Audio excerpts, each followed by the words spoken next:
ಮಾನ್ಯ ಸಚಿವರು ಮೊನ್ನೆ ಡಿಸಾಸ್ಟರ್ ಇದಕ್ಕೆ ಬಂದಾಗ ನಾವು DH ಅವರು DC ಆಫೀಸ್ ಮೀಟಿಂಗಲ್ಲಿ ವಿಚಾರ ಬಂತು.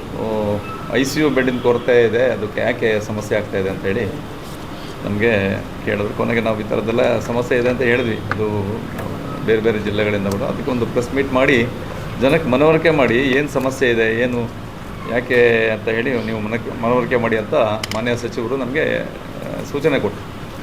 ಸೊ ನಾವು ಇಲ್ಲಿ ನಮ್ಮ ಅಬ್ಸರ್ವೇಷನ್ನು ನನ್ನ ಅಬ್ಸರ್ವೇಷನ್ನು ವೆನ್ಲಾಕ್ ಆಸ್ಪತ್ರೆ ತುಂಬ ದೊಡ್ಡ ಆಸ್ಪತ್ರೆ, ಸಾಕಷ್ಟು ವರ್ಷಗಳಿಂದ ಒಳ್ಳೆ ಕೆಲಸ ಮಾಡ್ತಾ ಇರೋದು ಆಸ್ಪತ್ರೆ. ಅದು ನಿಮಗೂ ಗೊತ್ತಿರೋದು, ಎಲ್ಲರಿಗೂ ಗೊತ್ತಿರೋ ವಿಷಯ. ಅದು ಚೆನ್ನಾಗಿ ಕೆಲಸ ಮಾಡ್ತಾ ಇರೋದ್ರಿಂದ ಅದಕ್ಕೆ ಸ್ವಲ್ಪ ಏಟುಗಳು ಜಾಸ್ತಿ. ಅದು ನಾನು ಅಬ್ಸರ್ವ್ ಮಾಡಿದ್ದು. ನಾನು ಏನೋ ಅಂದ್ಕೊಂಡಿದ್ದೆ, ಚೆನ್ನಾಗಿ ಕೆಲಸ ಮಾಡಿದ್ರೆ ಒಳ್ಳೆಯ ಹೆಸರು ಬರುತ್ತೆ ಅಂತ. ಬಟ್ ಜಾಸ್ತಿ ಕೆಲಸ ಮಾಡಿದ್ರೆ ಇದಕ್ಕೊಂದು ಕೆಟ್ಟ ಹೆಸರು ಬರುತ್ತೆ ಅನ್ನೋದು ಒಂದು ನಿದರ್ಶನ. ಸೊ ನಿಮಗೊಂದು ಚೀಟಿ ಕೊಟ್ಟಿದ್ದೀನಿ ಈಗ. ಆಲ್ಮೋಸ್ಟ್ ಇದರಲ್ಲಿ ಬೇರೆ ಬೇರೆ ಜಿಲ್ಲೆಗಳಿಂದ ಬರ್ತಕ್ಕಂಥ ಒಂದು ಏನಿದೆ, ಇದರಲ್ಲಿ 31 ಜಿಲ್ಲೆ ಇನ್ಕ್ಲೂಡಿಂಗ್ ದಕ್ಷಿಣ ಕನ್ನಡ ಮತ್ತು ಕೇರಳ, ಆಯಿತಾ. ಅದರಲ್ಲಿ ಎಲ್ಲ ಜಿಲ್ಲೆಯಿಂದಲೂ ನಮ್ಮ ಆಸ್ಪತ್ರೆಗೆ ಬರ್ತಾರೆ. ಸೊ ಅದರಿಂದ ಏನರ್ಥ ಅಂದರೆ ಅಷ್ಟು ಹೆಸರು ಮಾಡಿಬಿಟ್ಟಿದೆ ಅದು ವೆನ್ಲಾಕ್ ಆಸ್ಪತ್ರೆ. ಅಷ್ಟು ಕ್ವಾಲಿಟಿ ಗುಣಮಟ್ಟದ ಸರ್ವಿಸ್ ಇದೆ, ಮತ್ತು ನಮ್ಮಲ್ಲಿರೋ ಕಮಿಟೆಡ್ ಡಾಕ್ಟರ್ಸ್ ಕೂಡ ಅಷ್ಟೇ ತುಂಬ ನಿಷ್ಠೆಯಿಂದ ಕೆಲಸ ಮಾಡ್ತಾಯಿದ್ದಾರೆ. ಅದಕ್ಕೆ ಒಂದು ಕಾರಣ ಇರ್ಬೋದು. ನನಗೆ ಈಗ ಮೇಜರ್ ಇಶ್ಯೂ ಬಂದಿರೋದು, ನಮ್ಮಲ್ಲಿ 116 ICU ಬೆಡ್ಸ್ ಇದೆ. 116 ICU ಬೆಡ್ಸ್ ಇದೆ. ಅದರಲ್ಲಿ ಡಿವೈಡ್ ಆಗುತ್ತೆ. MICU ಅಲ್ಲಿ 21, HD ಯಲ್ಲಿ 27, ಎಮರ್ಜೆನ್ಸಿ ICU, ಎಮರ್ಜೆನ್ಸಿ ವಾರ್ಡ್ ಅಂದರೆ ತುರ್ತು ಚಿಕಿತ್ಸಾದಲ್ಲೇ ಅಲ್ಲೇ ಒಂದು 8 ICU ಇದೆ. ಕೊನೆಗೆ ಕಾರ್ಡಿಯಕ್ ICU. ಈಗ ನಾವು ಕ್ಯಾಥ್ಲ್ಯಾಬ್ ಮಾಡಿದ್ಮೇಲೆ ಮೊದಲು ಇರಲಿಲ್ಲ ಅದು. ಕ್ಯಾಥ್ಲ್ಯಾಬ್ ಆದಮೇಲೆ ಕಾರ್ಡಿಯಕ್ ICU ಅಂತಲೇ ಒಂದು 8 ಬೆಡ್ ಇಟ್ಟಿದ್ದೀವಿ, ಅದಕ್ಕೆ ಇಡಲೇಬೇಕು. ಕೊನೆಗೆ ಮಕ್ಕಳದ್ದು PICU, ಪೀಡಿಯಾಟ್ರಿಕ್ ICU, ಮತ್ತು ನ್ಯೂನೆಟಲ್ ಹೊಸ ಹುಟ್ಟಿದ ಮಕ್ಕಳಿಗೆ ಅದು ಒಂದು 18 ಬೆಡ್ ಇದೆ. ಅಂದರೆ ಪೋಸ್ಟ್ ಆಪ್ರೇಟಿವ್ ವಾರ್ಡಲ್ಲಿ 24 ಬೆಡ್ ಇದೆ. ಅದರಲ್ಲಿ ಸ್ಟೆಪ್ ಡೌನು 14 ಬೆಡ್ ಇದೆ. ಅದು HD ಒಳಗಡೆ ಬರುತ್ತೆ. ಇದು ಇಷ್ಟೊಂದು ಜಿಲ್ಲೆಗಳಿಂದ, ಎಲ್ಲ ಆಸ್ಪತ್ರೆಗಳಿಂದ ನಮ್ಗೆ ರೆಫರ್ ಆದಾಗ ಏನಾಗುತ್ತೆ, ಇಲ್ಲಿ ಪ್ರಮಾಣ ಇಷ್ಟ, ಇದಕ್ಕಿಂತ ಜಾಸ್ತಿ ಮಾಡೋಕ್ಕಾಗಲ್ಲ. ಬೇರೆ ಬೇರೆ ಜಿಲ್ಲೆಗಳಿಂದ ಕಾಂಪ್ಲಿಕೇಟೆಡ್ ಕೇಸು ವಿತೌಟ್ ಇಂಟಿಮೇಟಿಂಗ್, ನಮಗೆ ಯಾವುದೇ ರೀತಿ ಮಾಹಿತಿ ಕೊಡದೇ ಒಂದು ವೆಂಟಿಲೇಟ್ರ್ ಕೇಸನ್ನ ನಮಗೆ ಮಾಹಿತಿ ಕೊಡೋದನ್ನು ಕಳಿಸಿದಾಗ ಭಾಳ ಕಷ್ಟ ಆಗುತ್ತೆ, ಅತಂತ್ರ ಆಗ್ಬಿಡುತ್ತೆ. ಈಗ ಒಂದು ಫಾರ್ ಎಕ್ಸಾಂಪಲ್, ನಾನು ಯಾವ ಕಾಲೇಜು ಯಾವ ಪ್ರೈವೇಟ್ ಖಾಸಗಿ ಅಂತ ಹೇಳೋಕ್ಕಾಗಲ್ಲ. ಬೇರೆ ಜಿಲ್ಲೆಗಳಿಂದ ಮತ್ತು ಸುತ್ತಮುತ್ತ ಖಾಸಗಿ ಆಸ್ಪತ್ರೆಗಳಿಂದನೂ ವೆಂಟಿಲೇಟ್ರ್ ಕೇಸನ್ನು ನೀವು ಜನರಲ್ ಬೆಡ್ಡಿಗೆ ಹಾಕೋಕ್ಕಾಗಲ್ಲ. ಯಾವತ್ತೂ ವೆಂಟಿಲೇಟ್ರಲ್ಲಿ ಬಂದಿರೋ ಕೇಸನ್ನ ವೆಂಟಿಲೇಟ್ರಲ್ಲೇ ಹಾಕಬೇಕು. ಸೊ ಇಲ್ಲಿ ವೆಂಟಿಲೇಟ್ರ್ ಬೆಡ್ ಇದೆಯೋ ಇಲ್ಲೋ ಅಂತಲೂ ಕೇಳಲ್ಲ, ನಮ್ಮನ್ನು ವಿಚಾರಿಸ್ಬೇಕು. ನಾವು ಒಂದು ಸಿಸ್ಟಮ್ ಮಾಡ್ಕೊಂಡಿದ್ದೀವಿ. ಈ ಥರ ಹೆಲ್ಪ್ ಡೆಸ್ಕ್ ಇದೆ, 3 ಜನ PRO ಇಟ್ಟಿದ್ದೀವಿ. ಡೇ ಟೈಮಲ್ಲಿ PROಗಳನ್ನು ಕಾಂಟ್ಯಾಕ್ಟ್ ಮಾಡ್ಬೋದು. ನೈಟ್ 24/7 ಹೆಲ್ಪ್ ಡೆಸ್ಕ್ ಇದೆ. ಇದನ್ನು ಎಲ್ಲ ಸುತ್ತಮುತ್ತ ಆಸ್ಪತ್ರೆ, ಜಿಲ್ಲಾ ಮಟ್ಟದಲ್ಲಿ, ರಾಜ್ಯ ಮಟ್ಟದಲ್ಲಿ ಎಲ್ಲ ಜಿಲ್ಲೆಗಳಿಗೂ ಮಾಹಿತಿ ಕೊಟ್ಟಿದ್ದೀವಿ. ಮತ್ತು ಎಲ್ಲ ಖಾಸಗಿ ಆಸ್ಪತ್ರೆಗಳಿಗೂ ಮಾಹಿತಿ ಕೊಟ್ಟಿದ್ದೀವಿ. ಇದು ನೀವು ನಾವು ಹೆಲ್ಪ್ ಡೆಸ್ಕ್ ಸಿಸ್ಟಮ್ ಮಾಡ್ಕೊಂಡಿದ್ದೀವಿ. PROs ಇದ್ದಾರೆ. ನೀವು ಫೋನ್ ಮಾಡಿ ಇಂಟಿಮೇಟ್ ಮಾಡಿ ಬೆಡ್ ಖಾಲಿ ಇದೆಯಾ ಅಂತ ಕೇಳಿಕೊಂಡು ಕಳಿಸ್ಬೇಕು. ಅದನ್ನು ನಾವೆಲ್ಲ ತಿಳಿಸಿದ್ವಿ. ಸಾಕಷ್ಟು ಸಾರಿ DH ಅವರು ಪತ್ರದಲ್ಲಿ ತಿಳಿಸಿದ್ದಾರೆ, ನಾವು ತಿಳಿಸಿದ್ದೀವಿ. ಸೊ ಇದು ಮಾಡಿ, ಇಷ್ಟಾದರೂ ಕೂಡ ವೆಂಟಿಲೇಟರ್ ಬೆಡ್ ನಮಗೆ ಚಿಕ್ಕಮಗಳೂರಿಂದ ಬರುತ್ತೆ, ಶಿವಮೊಗ್ಗದಿಂದ ಬರುತ್ತೆ, ಕಾರವಾರದಿಂದ ಬರುತ್ತೆ, ಕೊಡಗಿನಿಂದ ಬರುತ್ತೆ, ಸುತ್ತಮುತ್ತ ಜಿಲ್ಲೆಗಳಿಂದ ಬರುತ್ತೆ. ಮಾನವೀಯತೆ ದೃಷ್ಟಿಯಲ್ಲಿ ಅವಾಗೇನಾಗುತ್ತೆ, ನಮ್ಮ ಆಸ್ಪತ್ರೆ ಎಮರ್ಜೆನ್ಸಿ ವಾರ್ಡ್ ಎದುರುಗಡೆ ನಿಲ್ಲುತ್ತೆ, ಆ್ಯಂಬುಲೆನ್ಸ್ ನಿಲ್ಲುತ್ತೆ, ನಮಗೆ ಇಲ್ಲಿ ಬೆಡ್ ಇರಲ್ಲ. ಆ ಬೆಡ್ ಇಲ್ಲದಾಗ ನಾವು ಏಕಾಏಕಿ ನಮ್ಮ ಆಸ್ಪತ್ರೆ ಸಿಬ್ಬಂದಿಗಳು ಏಕಾಏಕಿ ಕಳಿಸ್ಬಿಡಲ್ಲ. ನಮ್ಮ ಆಸ್ಪತ್ರೆ ಸಿಬ್ಬಂದಿಗಳೇನು ಮಾಡ್ತಾರೆ, ಒಂದು ಹೆಲ್ಪ್ ಡೆಸ್ಕಿಂದ ಬೇರೆ ಬೇರೆ ಕಾಲೇಜ್ಗಳಿಗೆಲ್ಲ ಫೋನ್ ಮಾಡ್ತಾರೆ. ಮೆಡಿಕಲ್ ಕಾಲೇಜಿಗೆ ಫೋನ್ ಮಾಡಿಬಿಟ್ಟು, ಪ್ರೈವೇಟ್ ಎಲ್ಲಿ ನಮ್ಮದು ಆಯುಷ್ಮಾನ್ ಭಾರತ ಎಲ್ಲಿದೆ ಅವರಿಗೆಲ್ಲ ಫೋನ್ ಮಾಡಿಬಿಟ್ಟು ಅಲ್ಲಿ ಮಾಹಿತಿ ಬೆಡ್ ಅವೈಲಬಿಲಿಟಿ ನೋಡಿಕೊಂಡು ಆಯುಷ್ಮಾನ್ ಭಾರತದ ರೆಫರಲ್ ಕೋಡ್ ಹಾಕಿ ಅವ್ರಿಗೆ ಕಳಿಸ್ತಾರೆ. ಇದು ನಾವು ಮಾಡೋ ಸಿಸ್ಟಮು. ನಾವು ಈ ಥರ ಮಾಡ್ತೀವಿ. ನಮಗೆ ಬರೋ ಕೇಸ್ಗಳು ಈ ಥರ ಆಗೋಲ್ಲ. ಇದು ದೊಡ್ಡ ಪೆಟ್ಟು ನಮಗೆ. ಮತ್ತು ಅಲ್ಲಿ ನಮ್ಮ ಆಸ್ಪತ್ರೆ ಅಂಗಳದಲ್ಲಿ ನಿಂತಾಗ ಅರ್ಧ ಗಂಟೆ ಆದರೂ ಒಳಗಡೆ ತೊಗೊಳ್ಲಿಲ್ಲ, ಕಾಲು ಗಂಟೆ ಆದರೂ ಒಳಗಡೆ ತೊಗೊಳ್ಲಿಲ್ಲ ಅಂದರೆ ಈ ವೆಂಟಿಲೇಟರ್ ಬೆಡ್ಡನ್ನ ತೊಗೊಂಡೋಗಿ ನಾವು ಬೆಡ್ಡಲ್ಲಿ ನಾರ್ಮಲ್ ಬೆಡ್ ಮೇಲೆ ಹಾಕೋಕ್ಕಾಗಲ್ಲ, ವೆಂಟಿಲೇಟರ್ಗೆ ಹಾಕಬೇಕು. ಆವಾಗ ನಾವು ಆ್ಯಂಬುಲೆನ್ಸಲ್ಲಿ ಯಾಕೆ ನಿಲ್ಲಿಸ್ತೀವಿ ಅಂದರೆ ಇಲ್ಲಿ ಅರೇಂಜ್ ಮಾಡ್ತಾ ಇರ್ತೀವಿ, ಯಾವ ಆಸ್ಪತ್ರೆಗೆ ಕಳಿಸ್ಬೇಕು, ಎಲ್ಲಿ ಬೆಡ್ ಖಾಲಿ ಇದೆ ಅದನ್ನೆಲ್ಲ ಅರೇಂಜ್ ಮಾಡ್ತಾ ಇರ್ತೀವಿ. ಮತ್ತು ಬೆಡ್ ಅವೈಲಬಿಲಿಟಿ ನೋಡಬೇಕು. ನಮ್ಮಲ್ಲಿ ಬೆಡ್ ಯಾವುದಾದ್ರೂ ಸ್ವಲ್ಪ ಆರಾಮಾಗಿದ್ದರೆ ಪೇಷಂಟ್ MICU ಪೇಷಂಟು ACU ಅಲ್ಲಿ ಏನಾದರೂ ಪೇಷಂಟ್ ಆರಾಮಾಗಿದ್ದರೆ ಅದು ವಾರ್ಡಿಗೆ ಶಿಫ್ಟ್ ಮಾಡ್ಕೊಬೇಕು, ಜನರಲ್ ವಾರ್ಡಿಗೆ ಶಿಫ್ಟ್ ಮಾಡಿ ಈ ಪ್ರಕ್ರಿಯೆ ನಡಿಬೇಕಾದ್ರೆ ಒಂದು 10 ನಿಮಿಷ 20 ನಿಮಿಷ ಆಗ್ಬೋದು. ಆವಾಗ ನಮಗೆ ಫೋನ್ ಬರುತ್ತೆ, ನಿಮ್ಮ ಪೇಷಂಟ್ ಅಲ್ಲಿ ಸಾಯ್ತಾ ಇದ್ದಾರೆ, ನೀವು ಒಳಗಡೆ ತೊಗೊಂಡಿಲ್ಲ. ಪೇಷಂಟ್ ಅಂದರೆ ಇದು ವಿತೌಟ್ ಇಂಟಿಮೇಷನ್ ಬಂದಾಗ ಇದು ಆಗೋ ಪ್ರಾಬ್ಲಮ್ಗಳು. ನಮ್ಮ ಆಸ್ಪತ್ರೆಗಳಿಗೆ ಎಷ್ಟು ಸರಿ ಹೇಳಿದ್ರು ಗೊತ್ತಾಗಲ್ಲ ಕೆಲವುಗಡೆ. ನಾವು ಅದಕ್ಕೇ ಮೊನ್ನೆ ರಾಜ್ಯ ಇದರಲ್ಲಿ ಮೊನ್ನೆ ಸಚಿವರ ಹತ್ರ ಹೇಳಿದ್ದೀವಿ, ಅದಕ್ಕೊಂದು ರಾಜ್ಯ ಮಟ್ಟದಲ್ಲಿ ಎಲ್ಲ ಡಿಸ್ಟ್ರಿಕ್ಟ್ ಸರ್ಜನ್ರು DHOಗಳನ್ನು ಸೇರಿಸಿ ನಮ್ಮ ಮನೆ ಇವರು DHO ಅವ್ರು ಕೂಡ ಹೇಳಿದ್ರು. ಅದು ಹೇಳಿದಾಗ ಅದನ್ನೊಂದು ಮೀಟಿಂಗ್ ಕರೆದು ಎಲ್ಲ ಡಿಸ್ಟ್ರಿಕ್ಟ್ ಸರ್ಜನ್ಗೂ DHOಗಳಿಗೂ ಒಂದು ಮೆಸೇಜ್ ಹಾಕಬೇಕು. ಇದನ್ನು ಒಂದು ನೀವು ಕೂಡ ನಮ್ಮ ಥರನೇ ಈ ಥರ ಹೆಲ್ಪ್ ಡೆಸ್ಕು ಒಂದು PRಗಳ ಸಿಸ್ಟಮ್ ಮಾಡಿಕೊಳ್ಳಿ. ಅಟ್ಲೀಸ್ಟು ಹೆಲ್ಪ್ ಡೆಸ್ಕ್ ಒಂದು ಕಮ್ಯುನಿಕೇಷನ್ ಆಗಲಿ.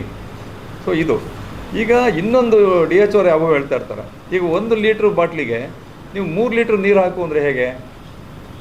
ಈಗ ನಮಗೆ 116 ಬೆಡ್ ಇದೆ, 100 ಜನಕ್ಕೆ ಅಡುಗೆ ಮಾಡಿಸಿ 400 ಜನ ಊಟಕ್ಕೆ ಬಂದರೆ ಹೇಗೆ?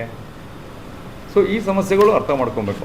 ನಾವು ಪರ್ಯಾಯವಾಗಿ ಮಾನ್ಯ ಶಾಸಕರಾಗಲಿ ಮತ್ತು ಐವನ್ ಸರ್ ಆಗಲಿ ಇಲ್ಲಿ ಲೋಕಲ್ ಒಂದು KDP ಮೀಟಿಂಗಲ್ಲಿ ರೈಸ್ ಮಾಡಿದರು, ನೀವು ಬೆಡ್ ಜಾಸ್ತಿ ಮಾಡಿ ಅಂತ. ಈ ಬೆಡ್ ಜಾಸ್ತಿ ಮಾಡೋದು ಸ್ಟೋರಿ ಹೇಳ್ತೀನಿ. ಈಗ 1 ವೆಂಟಿಲೇಟರ್ ಬೆಡ್ಡಿಗೆ 1 ನರ್ಸ್ ಇರಲೇಬೇಕು. ನೀವು ಕ್ವಾಲಿಟಿ ಟ್ರೀಟ್ಮೆಂಟ್ ಕೊಡಬೇಕು ಅಂದರೆ 1 to 1. 2 ICU ಬೆಡ್ಡಿಗೆ 1 ನರ್ಸ್ ಇರಬೇಕು, ನರ್ಸಿಂಗ್ ಆಫೀಸರ್ ಇರಬೇಕು. 4 ಪೋಸ್ಟ್ ಆಪ್ರೇಟಿವ್ ಬೆಡ್ಡಿಗೆ ಆಪ್ರೇಷನ್ ಮಾಡಿರೋ ಕೇಸಿಗೆ 4 ಪೇಷಂಟಿಗೆ 1 ನರ್ಸ್ ಇರಬೇಕು. ಇದು ರೇಷಿಯೋಗಳು. ಜನರಲ್ ಕೇಸಿಗೆ 6 ಪೇಷಂಟಿಗೆ 1 ನರ್ಸ್ ಇರಬೇಕು. ಈ ರೇಷಿಯೋದಲ್ಲಿ ಇರಬೇಕು. ಈಗ ನಾನು ಇರುವ ವ್ಯವಸ್ಥೆಯಲ್ಲಿ ಹೆಚ್ಚು ಕೆಲಸ ಮಾಡ್ತಾಯಿದ್ದೀವಿ ಅಂತ ನನ್ನ ಅನಿಸಿಕೆ. ಈಗ ನಾನು ಬೆಡ್ ಜಾಸ್ತಿ ಮಾಡಿಕೊಂಡ್ರೆ ಮತ್ತೆ ನಮಗೆ ಶಾರ್ಟೇಜ್ ಆಫ್ ನರ್ಸಿಂಗ್ ಹ್ಯಾಂಡ್ ಆಗುತ್ತೆ. ನನಗೆ ಇದ್ರ ಪ್ರಪೋರ್ಷನೇಟಾಗಿ ನರ್ಸಸ್ ಬೇಕು ನನಗೆ. ಸೊ ನಾನು ಜಾಸ್ತಿ ಮಾಡೋದು ದೊಡ್ಡ ವಿಷಯನೇ ಅಲ್ಲ. ಬೆಡ್ಡು 200 ಬೆಡ್ಡನ್ನು ನಾವು ICU ಬೆಡ್ಡನ್ನು ಕನ್ವರ್ಟ್ ಮಾಡಿಬಿಡ್ಬೋದು.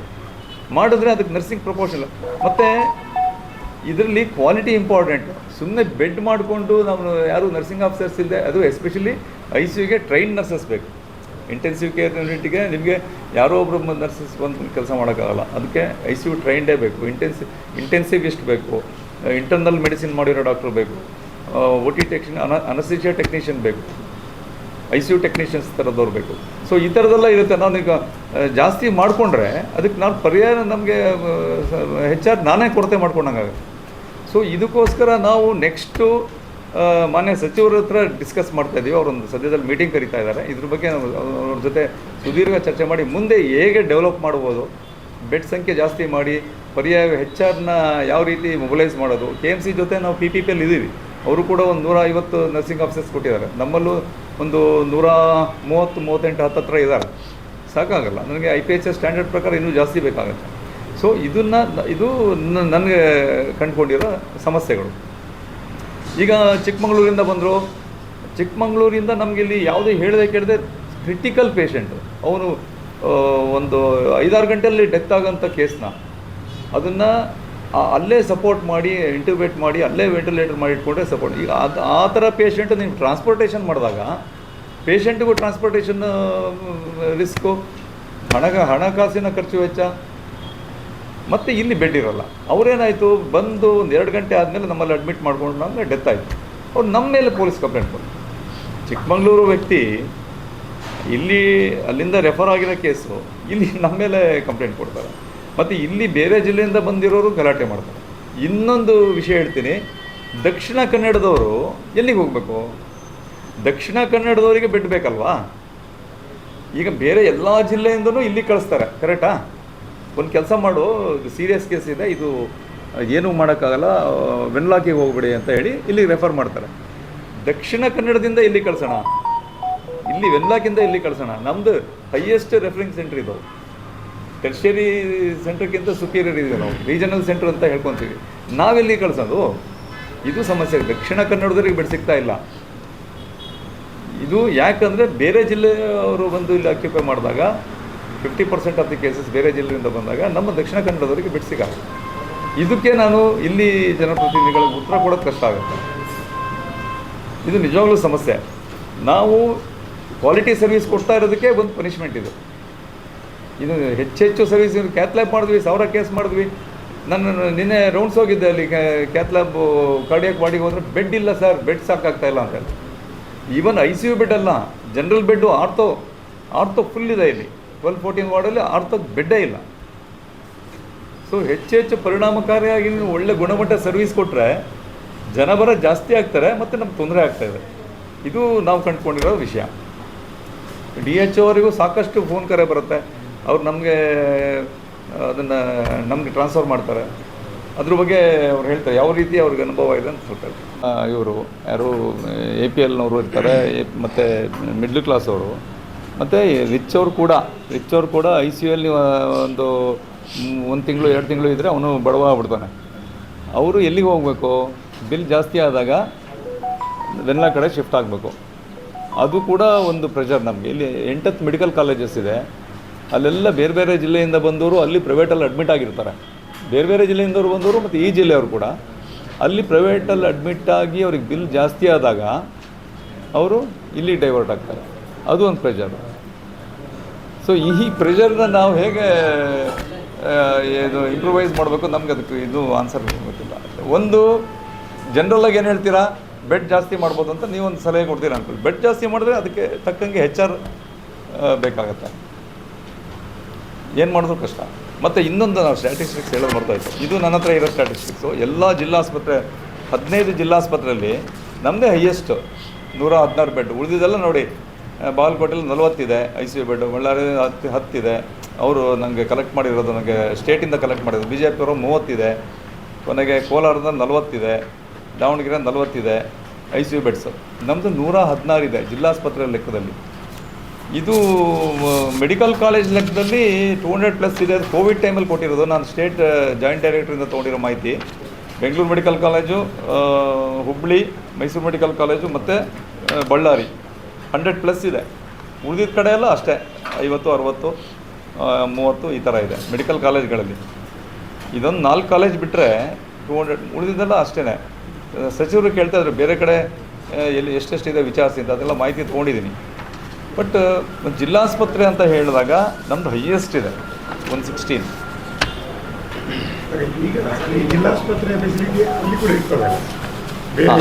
ಬೇರೆ ಅಲ್ಲ, ಅದು ನಾನು ಅದನ್ನು ನನಗೆ ಕಡೆಯ ಕಾಡುವ ಪ್ರಶ್ನೆ ಅಂದರೆ ಅದೇ. ಈಗ ಅಲ್ಲಿ ಜಿಲ್ಲಾಸ್ಪತ್ರೆ ಇರುತ್ತೆ. ನನಗೆ ಬೇಜಾರಾಗೋದಂದರೆ ಸ್ಟೇಜ್ 4 ಡಿಸೀಸು, ಲಿವರ್ ಡಿಸೀಸು ಅವನೊಂದು ವಾರ ಕೂಡ ಉಳಿಯಲ್ಲ ಅಂದ್ಕೊಳ್ಳಿ. ಅವರು ನೋಡಿದ್ರೆ ಒಂದು ಅಸೆಸ್ಮೆಂಟ್ ಮಾಡಬೇಕು, ಸುಮ್ಮನೆ ರೆಫರ್ ಮಾಡಬಾರ್ದು. ಇದನ್ನು ಡಸ್ಟ್ಬಿನ್ ಥರ ಉಪಯೋಗಿಸ್ಬಾರ್ದು.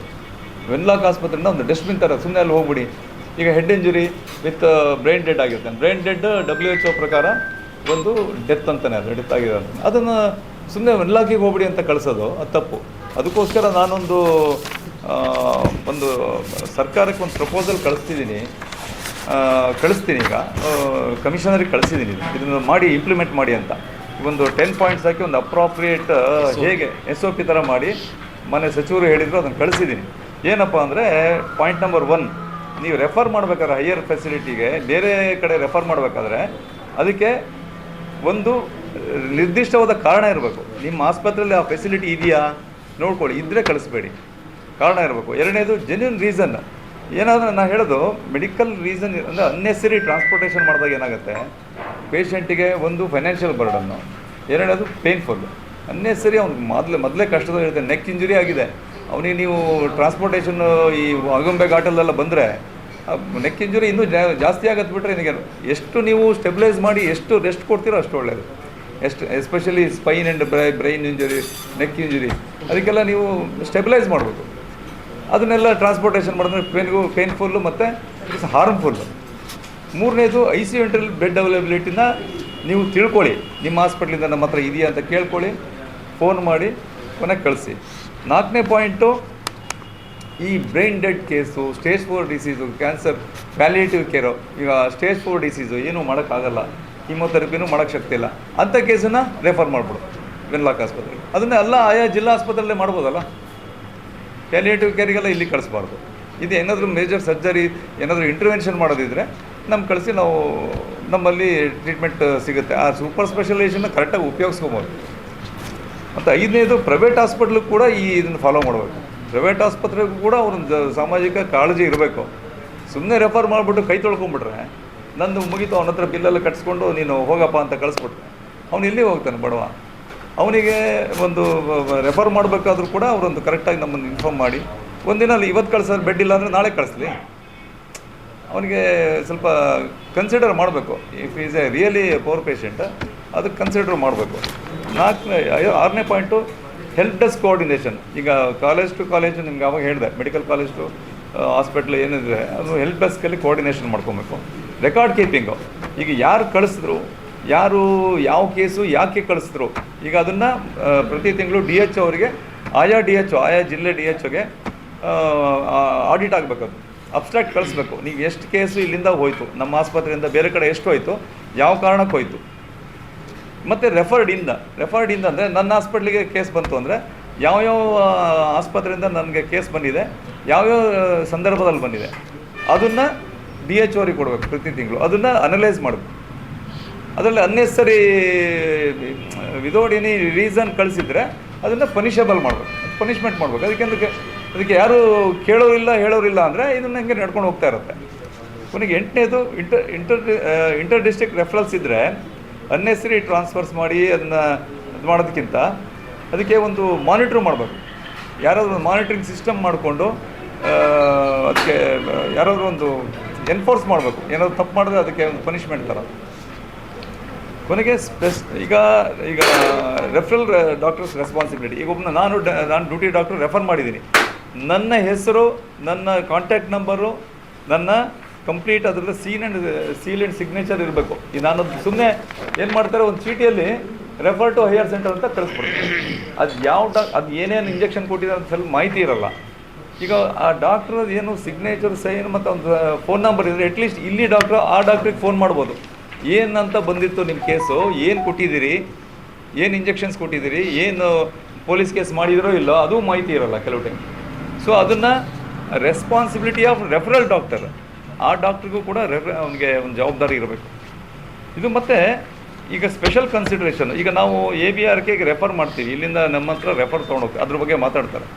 ABRK ರೆಫರ್ ಮಾಡಬೇಕಾದ್ರೆ ಈಗ ಸಪೋಸ್ ಒಂದು ಬಡವ ನಮ್ಮ ಹಾಸ್ಪಿಟಲ್ ಅಡ್ಮಿಟ್ ಆಗಿದ್ದಾನೆ, ಆರ್ಥೋಪೆಡಿಕ್, ನನಗೆ ಕೇಸ್ ಲೋಡ್ ಜಾಸ್ತಿ ಇದೆ, ಮೂಳೆ ಕೇಸ್ಗಳು ಜಾಸ್ತಿ ಇದೆ. ಅವನು has to wait for 5 days 6 days ಹಿಂಗೆಲ್ಲ ವೆಯ್ಟ್ ಮಾಡಬೇಕು ಅಂತ, ಲಾಂಗ್ ಸ್ಟ್ಯಾಂಡಿಂಗ್ ವೆಯ್ಟ್ ಮಾಡಬೇಕು ಅಂದರೆ ಅವನಿಗೆ ರೆಫರ್ ಮಾಡೋಣ ಬೇರೆ ಆಸ್ಪತ್ರೆಗೆ, ಎಂಪ್ಯಾನಲ್ ABRK ಎಂಪ್ಯಾನಲ್ ಇದ್ದ ಆಸ್ಪತ್ರೆಗೆ ರೆಫರ್ ಮಾಡೋಣ. ಅದೊಂದು ಮಾಡಬೇಕು ಅನ್ನೋದನ್ನು ನಾವು ಮಾನ್ಯ ಸಚಿವರಲ್ಲಿ ಕೇಳ್ಕೊಳ್ಬೇಕು ಅಂತ ಇದ್ದೀವಿ.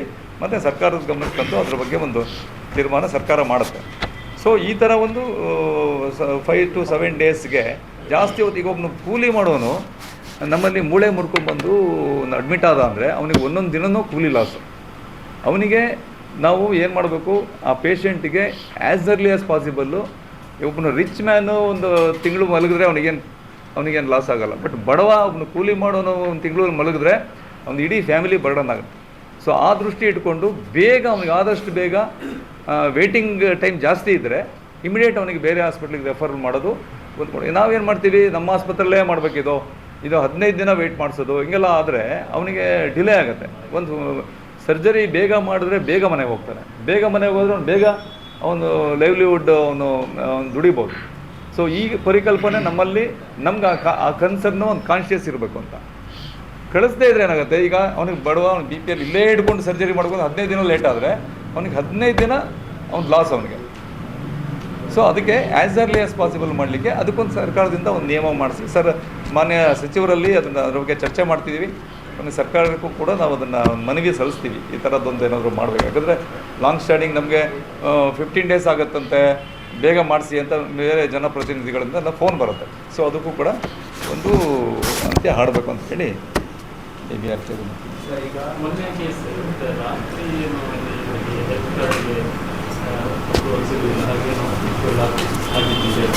ನೈಟ್ ಇಲ್ಲ, ಅದನ್ನು ಮಾಡ್ತೀವಿ. 24 hours ಟೈಮ್ ಇರುತ್ತೆ. ಸಪೋಸ್ ಇಲ್ಲಿಂದ ನೈಟ್ ನಾವು ಕಳಿಸಿದ್ರು ಕೂಡ ಅಲ್ಲಿ ನಮಗೆ 24 hours ಮತ್ತೆ ಅದನ್ನ ABRK ರೆಫರ್ ಮಾಡಲಿಕ್ಕೆ ಅವಕಾಶ ಇದೆ. ಮಾಡ್ಬೋದು, ಅದೇನು ತೊಂದರೆ ಇಲ್ಲ. ಸರ್ ಈಗ ಈ 160 ಬೆಡ್ ನೀವು ಹೇಳಿದ್ರಲ್ಲ ಈಗ 116.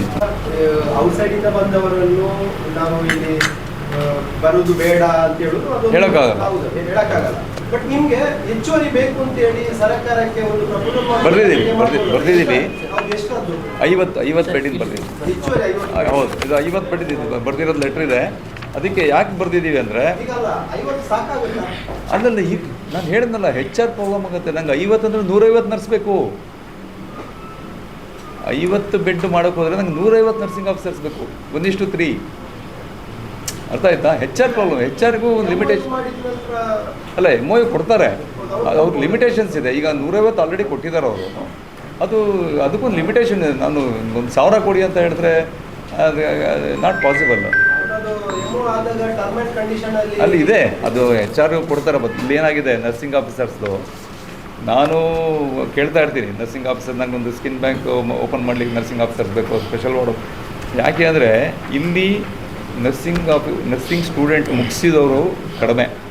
ಇಲ್ಲಿ ಇದ್ದವರೆಲ್ಲ ಔಟ್ಸೈಡ್ ಅಬ್ರಾಡ್ ಹೋಗ್ತಾರೆ, ಇಲ್ಲಿ ಕೆಲಸ ಮಾಡ್ತಾರೆ, ಇಲ್ಲಿ KMC ಕೆಲಸ ಮಾಡ್ತಾರೆ, 2 ವರ್ಷ ಅನುಭವ ತೊಗೊತಾರೆ, ಜರ್ಮನಿಗೆ ಹೋಗ್ತಾರೆ, ಅಲ್ಲಿ ಹೋಗ್ತಾರೆ, ಇಲ್ಲಿ ಹೋಗ್ತಾರೆ. ತುಂಬ ಅವಕಾಶಗಳಿದೆ ಹೊರಗಡೆ ಅವರಿಗೆ. ಸಾವಿರಾರು ಜನ ಬೇಕು ಅಂತ ಅಲ್ಲಿ ಡಿಮ್ಯಾಂಡ್ ಇದೆ. ಸೊ ಇಲ್ಲಿ ಬಿಟ್ಟು ಹೋಗ್ತಾರೆ. ಬಿಟ್ಟು ಹೋದ್ಮೇಲೆ ಮತ್ತೆ ಹೊಸ ನರ್ಸ್ಗಳು ಬರ್ತಾರೆ. ಇದು ನಾನು ಅಬ್ಸರ್ವ್ ಮಾಡ್ತಾ ಇರೋದು. ಈಗ ನಿಮಗೆ ಪ್ರಾಬ್ಲಮ್ ನೀವು ಹೇಳಿದ ಅರ್ಥ ಆಯಿತು. ಇನ್ನೂ ಬೇಕಾದರೆ ಮುಂದೆ ನಾನು ತೊಗೊಳ್ಲಿಕ್ಕೆ ಅವ್ರು ರೆಡಿ ಇದ್ದಾರೆ, KMC ಅವ್ರು ರೆಡಿ ಇದ್ದಾರೆ. ಸಿಗ್ತಾ ಇಲ್ಲ. ನೀವು ಕಳಿಸಿ ಸರ್, ನಮ್ಮ ಹತ್ರ ಒಂದು 10 ಜನ ನರ್ಸ್ ಕಳಿಸಿ, ನಾನು 10 ಜನನೂ ಅಪಾಯಿಂಟ್ ಮಾಡ್ತೀನಿ ಅಂತ. ನನ್ನ ಹತ್ರ ಬಂದಿದ್ದ ಅಪ್ಲಿಕೇಶನ್ಸ್ ಎಲ್ಲ ಕಳಿಸ್ತೀನಿ ಅವರಿಗೆ, ಅಪಾಯಿಂಟ್ ಮಾಡ್ತಾರೆ, ಈ ಕಡೆ ಬಿಟ್ಟು ಹೋಗ್ತಾ ಇರ್ತಾರೆ. ಇದು ಅವ್ರದ್ದು ತಪ್ಪಿಲ್ಲ. ಅವರು they are ready to appoint. There are no nursing officers and nursing students completed ಏನು ಮಾಡಿದಾರಲ್ಲ ಅವ್ರಿಗೆ ಇಲ್ಲಿ ಇಲ್ಲ. ಹೊರಗಡೆ ತುಂಬ ಡಿಮ್ಯಾಂಡ್ ಇದೆ. ಹೊರಗಡೆ ಅಲ್ಲ, full time after internship they will come. Sir, ಈಗ ಸಾಕಷ್ಟು ಮೆಡಿಕಲ್ ಕಾಲೇಜುಗಳ ಅಲ್ಲಿ ಈ ಥರ ಚಿಕಿತ್ಸೆ ಸಿಗುತ್ತೆ. ಯಾವುದು ಇದು ಬೇರೆ ಸಿಗುತ್ತೆ. ಅದೇ ಇಲ್ಲಿ ಯಾಕೆ ಅವೆಲ್ಲ ಕಳ್ಸ್ಬಿಡ್ತಾರೆ? ನಾವು ಅದಲ್ಲ, ಮತ್ತೊಂದು ಸರ್, ಈಗ ಆಡಿಟ್ ಅಲ್ಲ, DH ಆಡಿಟ್ ಆಗ್ತಾ ಇರ್ಬೋದು ರೆಫರಲ್ ಕೇಸ್ ಮೇಲೆ. ರೆಫರಲ್ ಮಾಡ್ಬೇಕು, ನೆಕ್ಸ್ಟ್ ಮಾಡಬೇಕು. ಅದು ಇನ್ ಪ್ಲೇಸ್ ಬರಬೇಕು. ನೆಕ್ಸ್ಟ್ ಅದು ಸರ್ಕಾರದಿಂದ ನಾವು ಒಂದು ಪ್ರಪೋಸಲ್ ಕಳಿಸ್ತೀವಿ. ಕಳಿಸ್ಬಿಟ್ಟು ಅದು ಸರ್ಕಾರದಿಂದ ಆದೇಶ ಆದಮೇಲೆ ಅವಾಗ ನಮಗೊಂದು KPME ಅಲ್ಲಿ ಇವರಿಗೆ KPME ಇನ್ಚಾರ್ಜ್ ಇರೋದ್ರಿಂದ ಅವರು ಅದರಲ್ಲಿ ಮಾಹಿತಿ ಪಡೆದು ಮಂತ್ಲಿ, ಈಗ ನಾವೆಲ್ಲ ಮತ್ತೊಂದು ನ್ಯಾಷನಲ್ ಪ್ರೋಗ್ರಾಮ್ಗೆಲ್ಲ ಹೇಗೆ ಅವರು ಮಾಹಿತಿ ಪಡಿತಾ ಇದ್ದಾರೆ, ಅದೇ ಥರ ಎನ್ಫೋರ್ಸ್ ಮಾಡ್ಬೋದು. ಈ ICUಗಳಿಗೆ ಈಗ ಸಮಸ್ಯೆ ಏನಂದರೆ ನಿಮ್ಮಲ್ಲಿ ಶಾರ್ಟೇಜ್ ಉಂಟು ಬೆಡ್ ಅಂತ ಉಂಟು. ಈಗ 8 ಕಾಲೇಜ್ 8ರಿಂದ 10 ಕಾಲೇಜ್ ಇರ್ಬೋದು ಈಗ ಜಾಸ್ತಿ ಮೆಡಿಕಲ್ ಕಾಲೇಜ್. ಅಲ್ಲಿ ಈಗ ಮಾಡ್ಬೋದು, ಅಲ್ಲಿ ಮಾಡ್ತಾರೆ, ಅಲ್ಲಿ ಅಕಾಮಡೇಟ್ ಮಾಡ್ತಾರೆ. ಅಲ್ಲಿ ಯಾವುದಲ್ಲಿ ಆಯುಷ್ಮಾನಲ್ಲಿ ಮಾಡ್ತಾರಾ, ಹೇಗೆ ಮಾಡ್ತಾರೆ? ಆಯುಷ್ಮಾನಲ್ಲಿ ಮಾಡ್ತಾರೆ. ಅದನ್ನು ಹೇಳ್ಬಿಡ್ತೀನಿ ತಡೀರಿ. ಅದನ್ನೇ ಓಕೆ. ಒಂದು ನಿಮಿಷ, DH ಅವರು ಒಂದು 4 ಚೆನ್ನಾಗಿ ಅತ್ಯುತ್ತಮವಾದ ವರದಿಯನ್ನು ಬಂದಿದೆ. ಎಲ್ಲರಿಗೂ ನಾನು ಇಲಾಖೆ ಪರವಾಗಿ ಧನ್ಯವಾದಗಳನ್ನ ನಾನು ಹೇಳಬೇಕಾಗತ್ತೆ. ಈ DMO ಅವ್ರು ಹೇಳಿದ ವಿಷಯಕ್ಕೆ ಪೂರಕವಾಗಿ ನಾನು ಹೇಳುವಂಥದ್ದಾದರೆ, ಈಗ ಬಹುಶಃ ನಮ್ಮ ಜಿಲ್ಲೆ ವರವೋ ಶಾಪವೋ ಗೊತ್ತಿಲ್ಲ ನನಗೆ. ಒಳ್ಳೆ ಕೆಲಸ ಮಾಡಿದ್ರೆ ಬರ್ಡನ್ ಜಾಸ್ತಿ ಆಗುತ್ತೆ, ವರ್ಕ್ಲೋಡ್ ಜಾಸ್ತಿ ಆಗುತ್ತೆ. ಇದರಲ್ಲಿ ಯಾರು ಸರಿ ಯಾರು ತಪ್ಪು ಅಂತ ಹೇಳೋದಕ್ಕಿಂತ ಈಗ ನಮ್ಮ ರಾಜ್ಯದಲ್ಲಿ ಬಹುತೇಕ ಕೇವಲ ಬೆರಳೆಣಿಕೆ ಜಿಲ್ಲೆಗಳನ್ನು ಹೊರತುಪಡಿಸಿದರೆ ಹೆಚ್ಚು ಕಮ್ಮಿ ಎಲ್ಲ ಜಿಲ್ಲೆಗಳಲ್ಲೂ ಸರ್ಕಾರಿ ವೈದ್ಯಕೀಯ ಕಾಲೇಜು ಪ್ರಾರಂಭ ಆಗಿದೆ, ಎಲ್ಲ ಜಿಲ್ಲೆಗಳಲ್ಲಿ. ಸೊ ನಮ್ಮ ಅಕ್ಕಪಕ್ಕದ ಜಿಲ್ಲೆಗಳಲ್ಲಿ ಕೂಡ ಸರ್ಕಾರಿ ವೈದ್ಯಕೀಯ ಕಾಲೇಜು, ಉಡುಪಿಯನ್ನು ಹೊರತುಪಡಿಸಿ. ಏನಾಗುತ್ತೆ ಅಂದರೆ, ಇದು ತೃತೀಯ ಹಂತದ ಚಿಕಿತ್ಸೆ ಅಂದರೆ ಟರ್ಷರಿ ಕೇರ್ ಅಂತ ಹೇಳ್ತೀವಿ. ಈ ಟರ್ಷರಿ ಕೇರು ಸ್ಪೆಷಾಲಿಟಿ ಇರೋ ಅಂಥದ್ದು. ಈ ಸ್ಪೆಷಾಲಿಟಿ ಆಗುವಂಥ ಚಿಕಿತ್ಸೆಗಳಲ್ಲಿ ಏನು ಮಾಡಬೇಕಾಗತ್ತೆ, ಇಲ್ಲಿ ಬಂದ್ರೇನು ವಿಶೇಷವಾಗಿ ಸ್ಪೆಷಲ್ ಏನು ಟ್ರೀಟ್ಮೆಂಟ್ ಇರೋದಿಲ್ಲ. ಅಲ್ಲಿ ಏನು ಮಾಡ್ಬೋದು ಅದನ್ನೇ ಇಲ್ಲಿ ಮಾಡೋವಂಥದ್ದು, ಅಥವಾ ಇಲ್ಲಿ ಏನು ಮಾಡ್ತಾರೋ ಅದನ್ನೇ ಅಲ್ಲಿ ಮಾಡ್ಬೋವಂಥದ್ದು. ಈಗ ಭಾಳಷ್ಟು ಪ್ರಕರಣಗಳಲ್ಲಿ ಅಂತಿಮ ಹಂತದಲ್ಲಿ ಬಂದರೆ ಇಲ್ಲಿ ಕೋಪಪ್ ಮಾಡೋದು ಭಾಳ ಕಷ್ಟ ಆಗುತ್ತೆ. ಇದರಲ್ಲಿ ಏನು ಮಾಡ್ತಾರೆ ಅಂತಂದರೆ, ಈಗ ನಮಗೆ ಭಾಳ ನೋವಿನ ವಿಷಯ ಏನಪ್ಪ ಅಂತಂದರೆ, ಮಧ್ಯರಾತ್ರಿ ಬರ್ತಾರೆ, ರೋಗಿ ನೋವಲ್ಲಿರ್ತಾರೆ, ಕುಟುಂಬಸ್ಥರು ನೋವಲ್ಲಿರ್ತಾರೆ, ತುಂಬ ವಿಷಮ ಸ್ಥಿತಿಯಲ್ಲಿದ್ದ ರೋಗಿಯನ್ನು ಕರ್ಕೊಂಡು ಬಂದು ಆಸ್ಪತ್ರೆಯಿಂದ ಆಸ್ಪತ್ರೆಗೆ ಅಲಿಸೋದು ಕೂಡ ಅದು ಒಳ್ಳೆಯದಲ್ಲ. ಅದಕ್ಕೆ ಪೂರಕವಾಗಿ ಎಲ್ಲವನ್ನು ಸರಿಯಾಗಿ ತಿಳ್ಕೊಂಡು ಬೆಡ್ ಡೆವಲಪ್ಮೆಂಟ್ ತಿಳ್ಕೊಂಡು ಬರೋದು ಒಳ್ಳೆಯದು. ಬಂದ ನಂತರ ನಾವೇನು ಮಾಡ್ತೀವಿ, ನಮ್ಮ ಹೆಲ್ಪ್ ಡೆಸ್ಕಿಂದ ಈಗ ನಮ್ಮಲ್ಲಿ ಈಗ ಎಲ್ಲೆಲ್ಲಿ ಆಯುಷ್ಮಾನ್ ಎಂಪ್ಯಾನಲ್ಮೆಂಟ್ ಹಾಸ್ಪಿಟ್ಲ್ಗಳಿದ್ದಾವೆ ಅಲ್ಲಿಗೆ ಶ್ರೀನಿವಾಸ ಇರ್ಬೋದು, AJ ಇರ್ಬೋದು, KS ಹೆಗ್ಡೆ, ಎನಪೋಯ 2 ಇದೆ, ಕಣಚೂರು, ಇಲ್ಲೆಲ್ಲ ICU ಬೆಡ್ಗಳ ಅವೈಲೇಬಿಲಿಟಿ ಇಲ್ಲಿಂದ ಕಾಲ್ ಮಾಡಿ ಅವರಿಗೆ ಅವೈಲೇಬಿಲಿಟಿ ಇದ್ದರೆ ಅಲ್ಲಿಗೆ ರೆಫರ್ ಮಾಡ್ತಾರೆ. ABRKನಲ್ಲೇ ರೆಫರ್ ಮಾಡೋವಂಥದ್ದು. ರೆಫರ್ ಮಾಡಿದ ನಂತರ ಇನ್ನೊಂದು ಸಮಸ್ಯೆ ಆಗ್ತಿರುವಂಥದ್ದು, ಹೆಚ್ಚುವರಿಯಾಗಿ ಮೊದಲೇ ದುಡ್ಡು ಕಟ್ಟಿ ಅಂತೇಳಿ ಭಾಳ ನನಗೆ ದೂರುಗಳು ಬರ್ತಾಯಿದೆ. ಈ ಬಗ್ಗೆ ನಾವು ಸಾಕಷ್ಟು ಪತ್ರಗಳನ್ನು ಹಾಕಿದ್ದೀವಿ. ಯಾವುದೇ ಕಾರಣಕ್ಕೂ ವಿನಾಕಾರಣ ಸ್ಕೀಮಲ್ಲಿ ಬರೋವಂಥದ್ದಕ್ಕೆ ತಾವು ದುಡ್ಡನ್ನು ಕಟ್ಟಿಸ್ಬಾರ್ದು.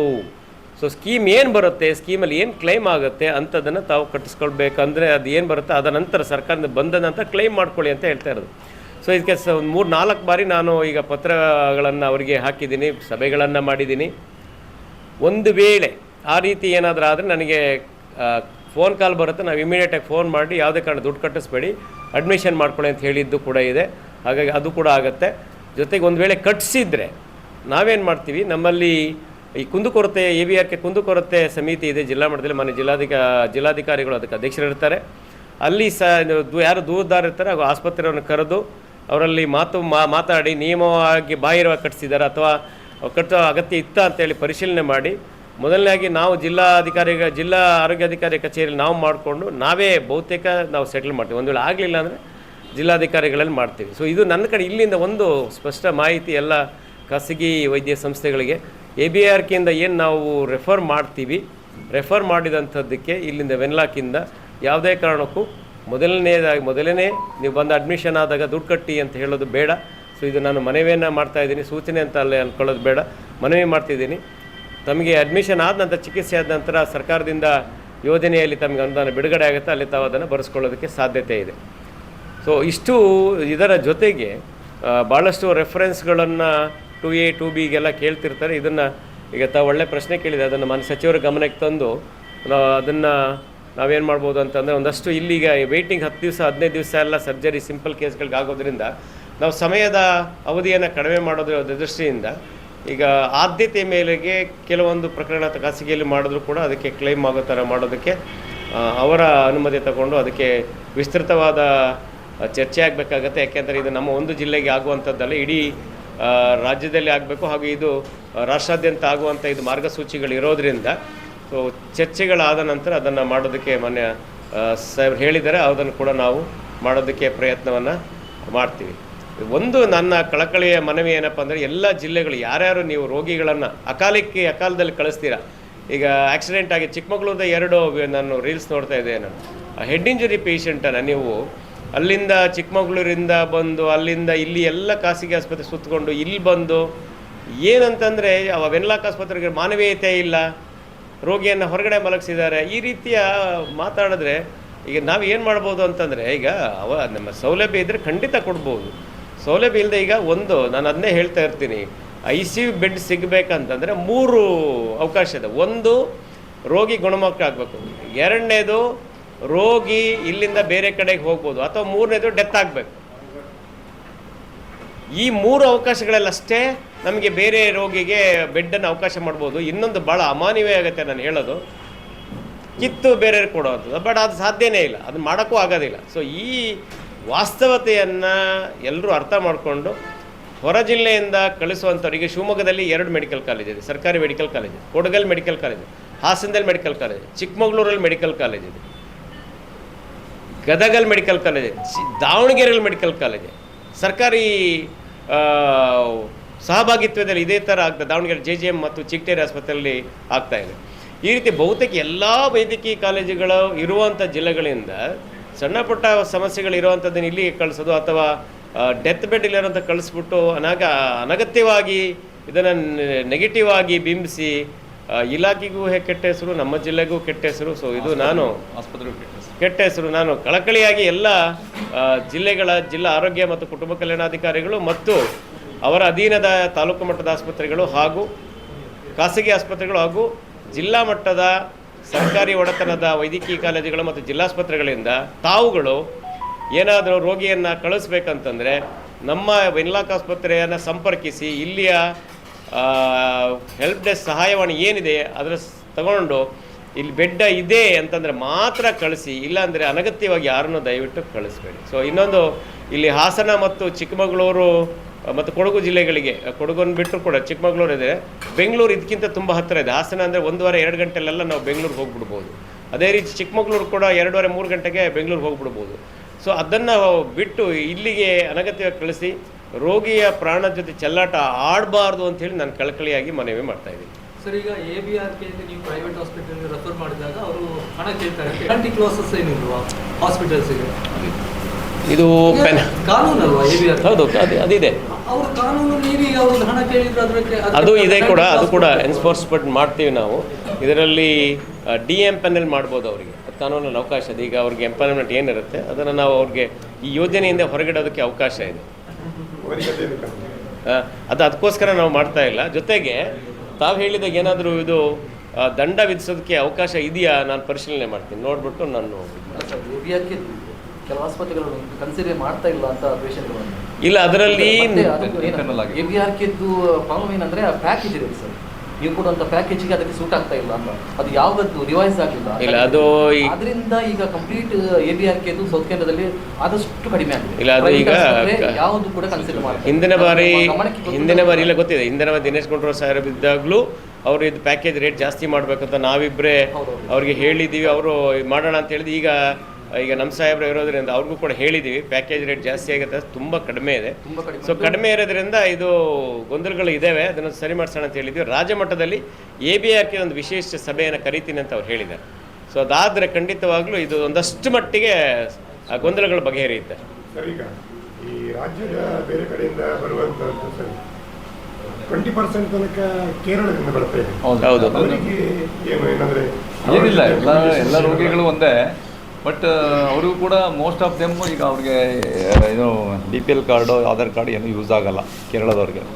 PMJY ಅಂತ ಇದೆಯಲ್ಲ, ಪ್ರಧಾನಮಂತ್ರಿ ಜನ ಆರೋಗ್ಯ ಯೋಜನೆ ಐತಲ್ಲ, ಅದು ಕಾರ್ಡ್ ಇದ್ದರೆ ಅದನ್ನು ಇಲ್ಲಿ ನಮ್ಮಲ್ಲಿ ಆಗುತ್ತೆ. ಅದಿಲ್ಲ ಅಂದರೆ ಅವರು ದೇ ಹ್ಯಾವ್ ಟು ಪೇ, ದುಡ್ಡು ಕಟ್ಟಬೇಕಾಗುತ್ತೆ.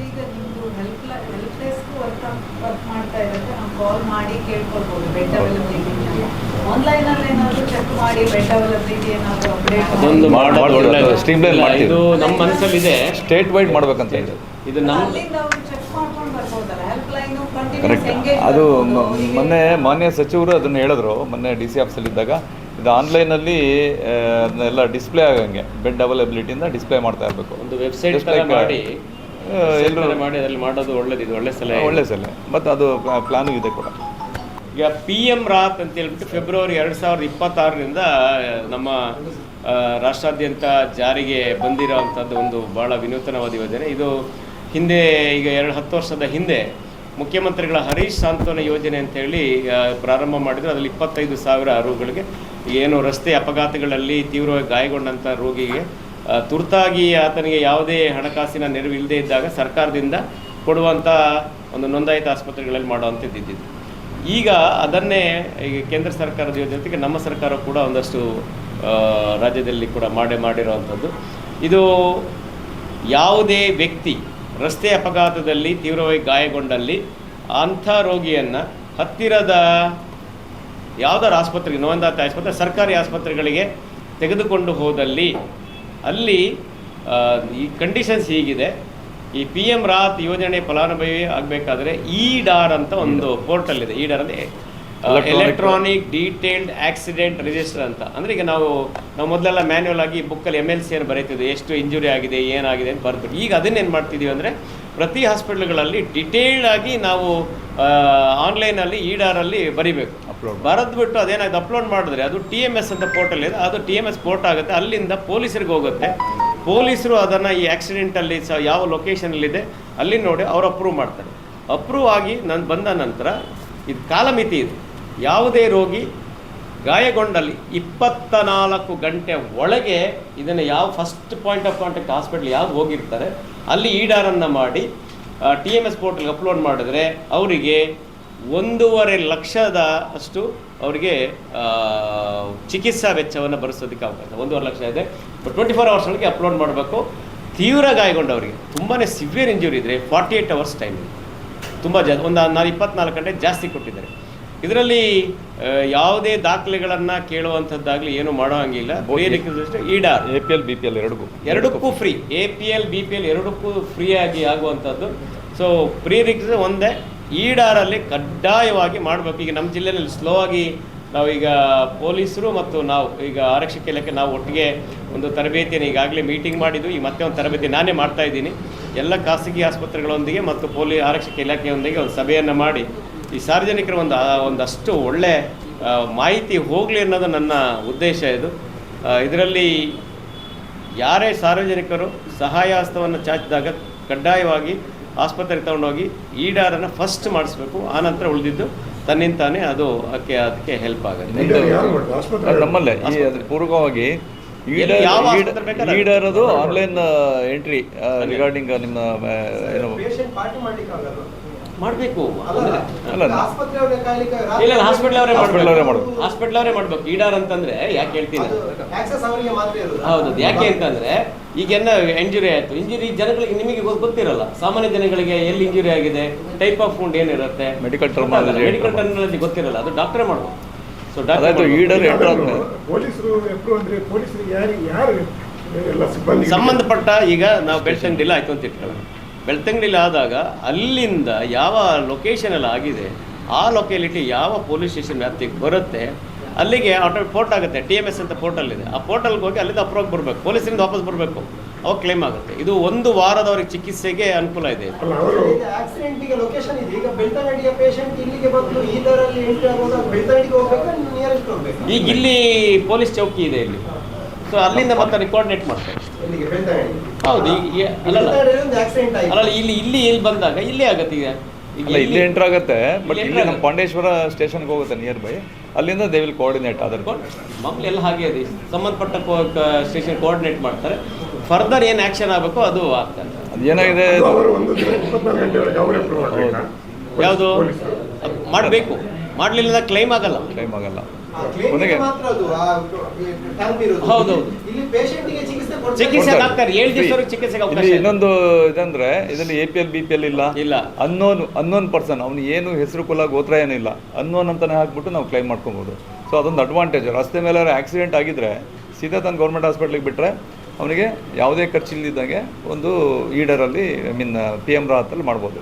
PM ರಾಹತಲ್ಲಿ ಈಡರ್ ಕಂಪಲ್ಸರಿ. ಸರ್ ಹೇಳ್ದಂಗೆ ಈಡರ್ ಅಪ್ಲೋಡ್ ಮಾಡಾದಮೇಲೆ ಇದಕ್ಕೆ 1 ಗಂಟೆ ಬೇಕು. PM ರಾಹತ್ ಅಪ್ಲೋಡ್ ಮಾಡ್ಲಿಕ್ಕೆ 1 ಗಂಟೆ ಬೇಕು. ಅದಕ್ಕೊಂದು HR ಬೇಕು. ಈಗ ನಾವು ಡೇ ಟೈಮ್ ಇಟ್ಟಿದ್ದೀವಿ, ನೈಟಿಗೆ ಒಂದು ಇಡ್ತೀವಿ. ನೆಕ್ಸ್ಟ್ ಅದು HR ಸ್ವಲ್ಪ ಸಮಸ್ಯೆ ಇದೆ. ಹೌದು, ಪ್ರೈವೇಟಲ್ಲಿ ಇದೆ. ಪ್ರೈವೇಟಲ್ಲಿ ಎಲ್ಲ ನೋಂದಾಯಿತ ಖಾಸಗಿ ಆಸ್ಪತ್ರೆಗಳು. ಅಲ್ಲ. ಕೇಸ್ ಆಗಿದೆ ಅಂದರೆ ಅದನ್ನು ಕರ್ಕೊಂಡೋಗಿ ಹಾಸ್ಪಿಟ್ಲಿಗೆ ಸೇರ್ಸೋಕ್ಕೆ ಯೋಚನೆ ಮಾಡ್ತಾರೆ ಜನ. ಯಾಕಂದರೆ ನಾವೆಲ್ಲಿ ಖರ್ಚು ಮಾಡಬೇಕಾಗತ್ತೆ ಹಾಗೆ ಹೀಗೆ ಅಂತ. ಇದರಲ್ಲಿ ಕಂಪ್ಲೀಟ್ ಒಂದು PM ರಾಹತಲ್ಲಿ ನಾವು ಮಾಡಿಕೊಂಡ್ರೆ ಕೇಸ್ನ ನಮಗೆ ಹಣನೂ ಬರುತ್ತೆ. ಮತ್ತು ನಾವು ಎಸ್ಪೆಷಲಿ ಗೌರ್ಮೆಂಟ್ ಆಸ್ಪತ್ರೆ ಅದಕ್ಕೆಲ್ಲ ಕಾಯಲ್ಲ. ನಾವು green corridor, any road traffic accident ಬಂದರೆ ಸೀದಾ ಒಂದು ಹೆಡ್ ಇಂಜುರಿ ಆಯಿತು ಅಂದರೆ CT ಸ್ಕ್ಯಾನಿಗೆ ಹೋಗ್ಬಿಡುತ್ತೆ, ಟೈಮ್ ವೇಸ್ಟ್ ಆಗಲ್ಲ. ಅಲ್ಲ, ಈ ಆಯುಷ್ ಸಾಂತ್ವನ ಯೋಜನೆ ಅದಿಲ್ಲ ಈಗ. ಅದು ನಿಂತಿದೆ, ಅದು correct. 25,000 1,50,000 ಅಷ್ಟೇ. 1.5 ಲಕ್ಷ ಫಾರ್ 7 days ಟ್ರೀಟ್ಮೆಂಟ್. ಮತ್ತೆ ಸರ್, ಈ ICU ಪ್ರೈವೇಟ್ ಹಾಸ್ಪಿಟಲಲ್ಲಿ ನಮ್ಮ ಮೆಡಿಕಲ್ ಕಾಲೇಜಲ್ಲಿ ಎಷ್ಟು ಉಂಟು ಅದೆಲ್ಲ ಇದು ಮಾಡಬೇಕಿತ್ತಲ್ಲ, ಲೆಕ್ಕ ಮಾಡಬೇಕು. ಕೋವಿಡ್ ಟೈಮ್ ಅದ ಲೆಕ್ಕ ನೀವು ತೋರಿಸ್ತಾ ಇದ್ದೀರಿ, ಬೆಂಗಳೂರು ಮೆಡಿಕಲ್ ಕಾಲೇಜಲ್ಲಿ ಲೆಕ್ಕ ತೋರಿಸ್ತಾ ಇದ್ದೀರಿ. ಇಲ್ಲ ಬೇಡ, ನಾನು ವಾಸ್ತವಿಕ ಮೆಡಿಕಲ್ ಕಾಲೇಜಸ್ ಅದಕ್ಕಿಂತ ಜಾಸ್ತಿ ಇರ್ಬೋದು, ಈಗ ಬರ್ತಾ ಇರ್ಬೋದು. ಅಲ್ಲ ಸದ್ಯಕ್ಕೆ 8 ಇದೆ, ಹೊಸದು ಬೇಡ. ಆದರೆ ಅದು ಏನಂತ ನೀವು ಲೆಕ್ಕ ಇರ್ಬೇಕಿತ್ತು ಸರ್. ಯಾಕಂದ್ರೆ ಇಲ್ಲಿ ವೆನ್ಲಾಕ್ಕಿಂತ ಅಲ್ಲಿಗೆ ಎಷ್ಟು ರೆಫರ್ ಆಗಿದೆ ಅದೊಂದು ಮಾಹಿತಿ ಬೇಕು. ಅದು ತಗೊಳ್ತೀನಿ. ಕೇಸ್ ಆಯುಷ್ಮಾನ್ ಇಲ್ಲ, ಅದನ್ನ ನಾನು ತಗೊಳ್ತೀನಿ. ಎಷ್ಟು ಆಗಿದೆ ಅಂತ ಅದು ನೀವು ತಗೊಳ್ಳಿಲ್ಲ ಅಂತ ಅದು ನನಗೆ ಗೊತ್ತುಂಟು. ಇಲ್ಲ ತಗೊಳ್ತೀನಿ, ಮಾಡ್ತೀವಿ ಅದನ್ನು. ತಗೊಳ್ಳೋಣ. ಜೊತೆಗೆ ಮೇಡಮ್ ಹೇಳಿದಾಗೆ ವೆಬ್ಸೈಟನ್ನು ಮಾಡಿಕೊಂಡು ಪ್ರೈವೇಟ್ದು ಸೇರಿಸಿ ಡಿಸ್ಪ್ಲೇ ಆಗಬೇಕು. ICU ಬೆಡ್ ಅವೈಲೇಬಿಲಿಟಿ ಬಗ್ಗೆ ಚೆನ್ನಾಗಿದೆ, ಅದು ಒಳ್ಳೆದು. ಮಾಡೋಣ ಅಂತ, ಪ್ರೈವೇಟ್ ಸೇರಿಸಿ ಮಾಡೋಣ ಅಂತ ಅನ್ಕೊಂಡು. ಎಂಗೇಜ್ ಬರುತ್ತೆ. ಇಲ್ಲ, ನನಗೆ ಇಲ್ಲಿ ಉಡುಪಿ ಜಿಲ್ಲೆ ಒಬ್ಬರು MLA ತುಂಬ ಒಳ್ಳೆಯವರು. ಅವರು 2 ವರ್ಷದಿಂದ ಡಾಕ್ಟ್ರೆ ಒಂದು ಬೆಡ್ ನೀವು ಕೊಡ್ಲಿಕ್ಕಾಗಿಲ್ಲ ಅಂತ ಫೋನ್ ಮಾಡಿದರು. ನಿನ್ನೆ ಅವರು ಇಲ್ಲಿ MLA ಇಂದ ಇನ್ಫ್ಲೂಯೆನ್ಸ್ ಮಾಡಿ ಒಂದು ಕಾಡ್ತಾ ಇದ್ದಾರೆ, ಒಂದು MLA ಕೇಳ್ತಾ ಇದ್ದಾರೆ ಒಂದು ಬೆಡ್ ಕೊಡಿ ಅಂತ. ಇದು ಯಾಕಂದರೆ ಮಣಿಪಾಲ್ ಆಸ್ಪತ್ರೆಯಿಂದ ಇಲ್ಲಿಗೆ ರೆಫರ್ ಆಗಬೇಕು ಅಂದರೆ ನಾನೊಂದು ಒಂದು ICU ಬೆಡ್ಡನ್ನು ಬ್ಲಾಕ್ ಮಾಡಿದ್ದೀನಿ ಅಂದ್ಕೊಳ್ಳಿ. ಅವ್ರು ಇಮಿಡಿಯೇಟ್ ಬಂದರೆ ಅಡ್ಡಿಲ್ಲ, ಬರದೇ ಇದ್ದರೆ 3-4 ಗಂಟೆ ಬ್ಲಾಕ್ ಆಯಿತು ಅಂದರೆ ಇಲ್ಲಿ ಯಾವುದೋ ನಮ್ಮ ಆಸ್ಪತ್ರೆಯಲ್ಲಿ ಒಂದು ಸೀರಿಯಸ್ ಆಗುತ್ತೆ, ವಾರ್ಡಲ್ಲಿರೋ ಕೇಸು, ರಪ್ ಅಂತ ಆ ಬೆಡ್ಡಿಗೆ ಹಾಕ್ಬಿಡ್ತೀವಿ. ಇದು ನೋಡಿ ಪ್ರಾಕ್ಟಿಕಲ್ ಪ್ರಾಬ್ಲಮ್. ಇವರಿಗೆ 2 ದಿನ ಆದರೂ ಸಿಗೋಲ್ಲ ಬೆಡ್ಡು ಇಲ್ಲಿದ್ದವ್ರಿಗೆ, ಮಣಿಪಾಲ್ ಇದ್ದವ್ರಿಗೆ. ಎಷ್ಟೇ ಮಾಡಿದ್ರು ಈ ಬೆಡ್ಗೆ ಕಾಯ್ತಾ ಇರ್ತಾರೆ 5-6 ಜನ ಆಲ್ರೆಡಿ. ನೀವು ಟವಲ್ ಹಾಕೊಂಡು ಬೆಡ್ ಬ್ಲಾಕ್ ಮಾಡೋಕ್ಕಾಗಲ್ಲ, ಅಲ್ಲ, ಸಾಧ್ಯ ಇಲ್ಲ. ಸಾಧ್ಯನೇ ಇಲ್ಲ. ಪ್ರಾಕ್ಟಿಕಲ್ ಪ್ರಾಬ್ಲಮ್ ಇದೆಲ್ಲ.